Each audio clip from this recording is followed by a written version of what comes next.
I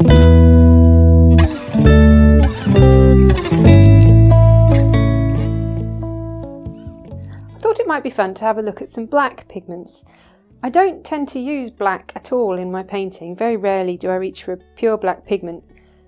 And Michael Harding makes 3 different blacks, and I'm not really sure what the difference is, so I thought it might be fun to see if I can show up any differences between his Vine Black, Lamp Black and Ivory Black.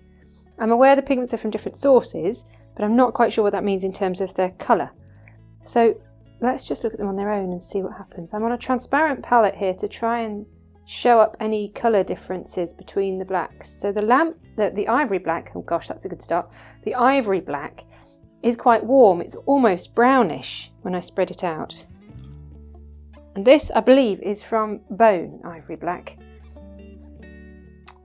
Lamp Black, I think, is carbon, so it's quite a matte finish. And that's much different, isn't it?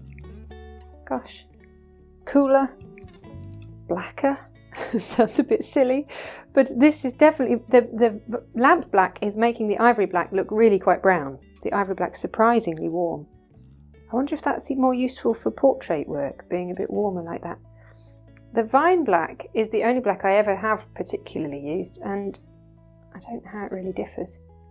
I'm not really sure why I've used this one instead of the others. This feels, it's got more of a texture to it. You might hear there's a slight rustling sound. It's slightly, only slightly, but it's stiffer.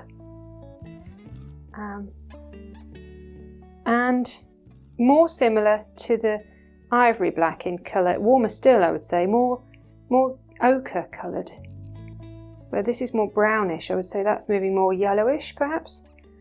I wonder if a little bit of zinc white will help separate the colours further, or maybe just flatten them into a grey, I'm not sure. I'm using zinc white because it's slightly more transparent, so any colour in the black should still be there. So the Ivory Black is it's cooling right off with the white in there. But when I'm spreading it more thinly, there's still a real warmth underneath. That's making a sort of elephant grey, I would say. But when I put it down more thickly, it looks bluer, looks cooler. With the Lamp Black, what happens here? Well, it's eaten more of the white to begin with, so it's stronger. Much colder, quite a blue grey, a real steely grey. Nice. I wonder what happens if I spread that more thinly. Still cooler underneath. A flatter grey, more of an industrial feel about it somehow. And the Ivory Black I can feel is looser to begin with than the other two. And it's making a similar grey to the Vine Black, but more pinkish. Slightly more purpley note to that.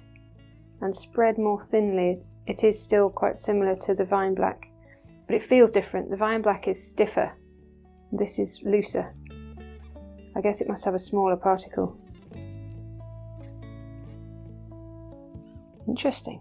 I wonder if yellow is going to make any difference. I'm thinking with Bright Yellow Lake they might make some greens, but I don't know whether we'll see any difference in the greens.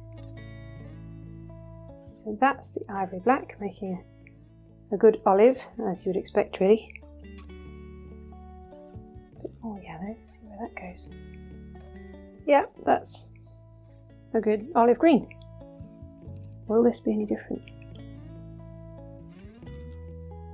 I've usually got some idea of where things are going to go, but this is really fun. I've got no clue what's going to happen.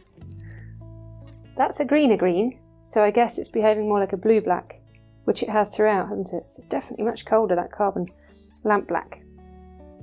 And the Vine Black is already yellowish, so what happens when you put yellow with yellowish?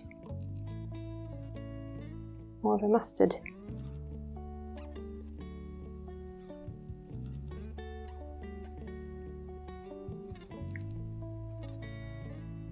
Interesting, so that's more greenish really than this one. This is warm and more mustard actually, where that with yellow, the vine black has moved to a more vivid green than the ivory. I'm trying to get it thinner so you can see the colour. Tricky. Well, I hope you can see the differences there, that they've come over on the video. That was, well, it was very useful to me.